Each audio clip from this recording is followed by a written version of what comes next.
Hello and welcome to Channel 2S. I'm your host, Second Soundwave, coming at you for a special morning episode of Gunpla News because today's the first day of Gunpla Expo Winter 2016 in Japan, and there is just too much stuff here, and I'm going to go through all of it, at least all of it that was up when I recorded this. There's probably going to be new stuff coming up after it, so if you see anything that was shown there that wasn't mentioned in this video, that's probably because it was put up after 10:15 in the morning Eastern Standard Time. So that's when I'm filming this. Everything in this video is from here or earlier. Okay, let's go. So we're going to start with the premium Bandai stuff, or rather the stuff that's very likely to be premium Bandai. None of these have been confirmed to be premium Bandai, but I think the chances of them being premium Bandai are very high, so I'm just going to kind of group them together like this. So this is the stuff you shouldn't get your hopes up too much for because, again, P Bandai, but starting right off, high-grade Gym Sniper. I don't think anyone's surprised by this. It's just the Gym ground type that we just saw recently with a new rifle. It looks like it's pretty much just a couple pieces of plastic slapped together, so obviously that's going to be probably premium Bandai, and I'm not really surprised by that. It's kind of an obscure thing. And then the Crossbone Gundam X3.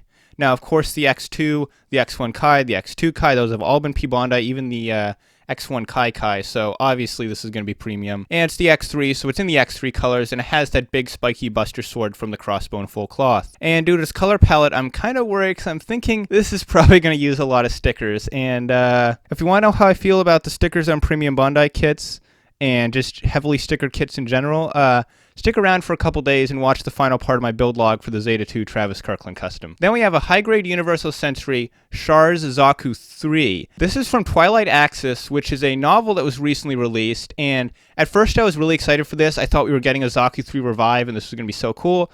Then I looked a little closer and saw that it's the almost 20-year-old now Zaku 3 mold from the start of the HGUC line, just recolored in Char's colors with a new backpack. So obviously kind of disappointing, but the fact that it's, a 20-year-old mold means they're probably not going to be releasing this at retail. Then we have the Master Grade Gym 2 in AU colors. What you see is what you get. It's pretty much just a green GM2. So obviously the original was premium Bandai, and this is pretty much 100% going to be premium Bandai as well. Then we have this weird thing right here. This is the Master Grade RX-7802, the Origin version. But it looks like it's pretty much the same thing, just with a yellow V-fin, which is really weird. Like, I don't know if this is supposed to be like an OVA version of it or something. Like, I really don't get this. It's the same kit, same weapons, same everything. It just has a yellow V-fin instead of white. This is the last premium Bandai one, or the last one that I'm assuming is premium Bandai. This is the Master Grade GM Sniper 2 White Dingo colors.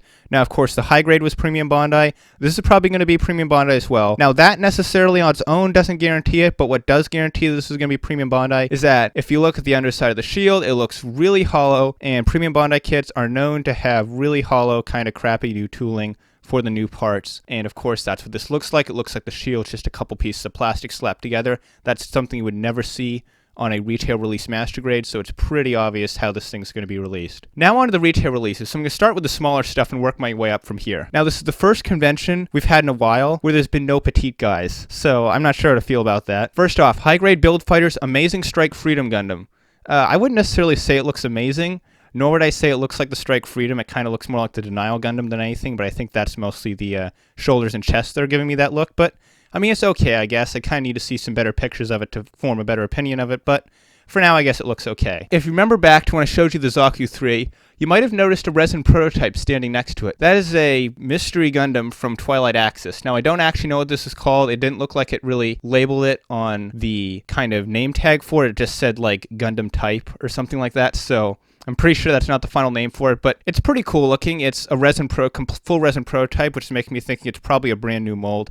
Although it does look a lot like the GM Quell, so it might have some parts from that. I'm not really sure. And then, this is something that really surprised me. High-grade Universal Century Efreet Freakin' Kai. Apparently, the Reborn 100 sold so well that now we're getting it as a high grade, and it looks absolutely awesome. Obviously, it's not going to be as detailed as the Re 100, but I'm still so happy to see this at the 1/44th scale, since that is what I collect. And for more obscure designs like this, it really doesn't make sense to release them 100, since there's not really much of anything from Blue Destiny for this guy to hang out with. Now, of course, you could put him with your high grade Universal Century Blue Destiny Unit 1, or you could get the brand new Revive Blue Destiny Unit 1. Yes, Blue Destiny Unit 1 is now the most obscure Gundam design to ever get a Revive or a 2.0.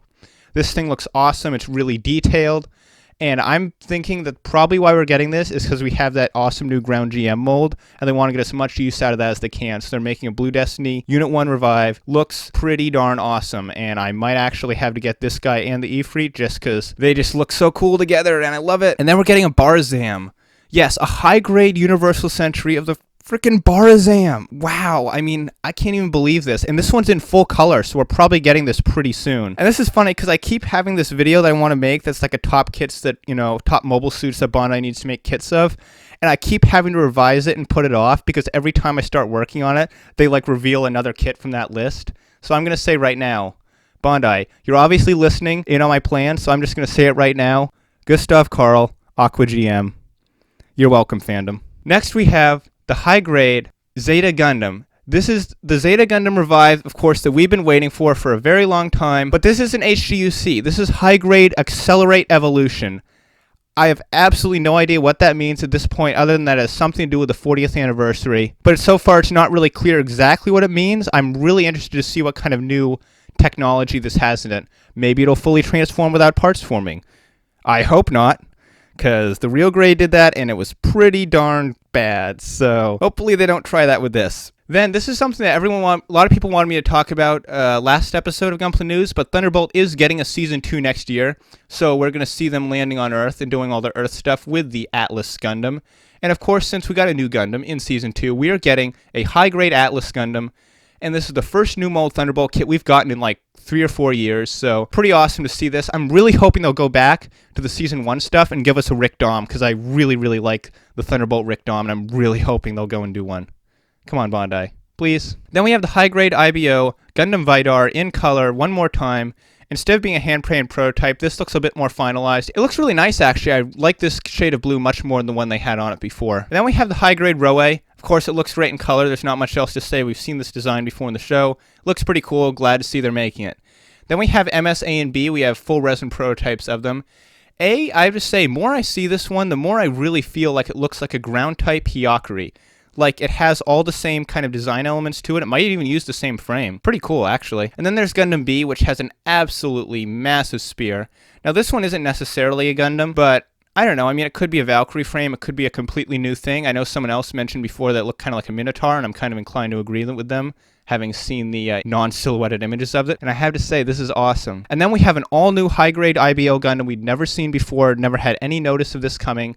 And it looks pretty darn demonic. The head, the wings, this thing looks like a demon. And considering the way they've been naming these IBO kits, I'm not surprised at all. It looks pretty awesome. Then we have finally a full reveal of the mobile armor. This is no resin prototype. This is the full final colored end product we're getting this December. It's this big dragon thing, and it's got a second little purple unit, so maybe it has 2 pilots. But then again, the AV system, if you remember back in Season 1, Eugene actually used it once to pilot 2 ships at once, so maybe it will just have 1 pilot. Maybe this is what Hush will end up piloting.